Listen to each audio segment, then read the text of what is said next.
నేను ప్రార్థన చేస్తాను, నీకు రోగం తగ్గిపోద్ది, నేను నూనె వేస్తాను, నీకు రోగం తగ్గిపోద్ది అన్నది ఎప్పుడు ఎక్కడా కూడా నేను ఎవరితోని చెప్పలేదు.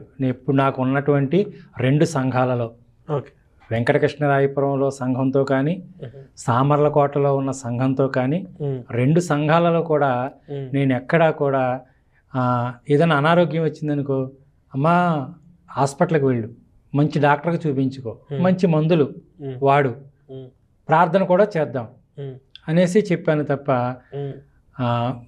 నేను నూనె వేస్తాను తగ్గిపోద్దని మాత్రం ఎప్పుడు ఎక్కడ ఎవరితోని చెప్పను.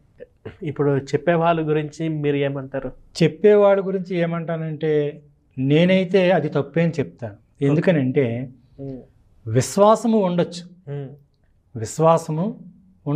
విశ్వాసం ఎలా వస్తుందంటే గ్రంథం చదవడం ద్వారా విశ్వాసం వస్తుంది.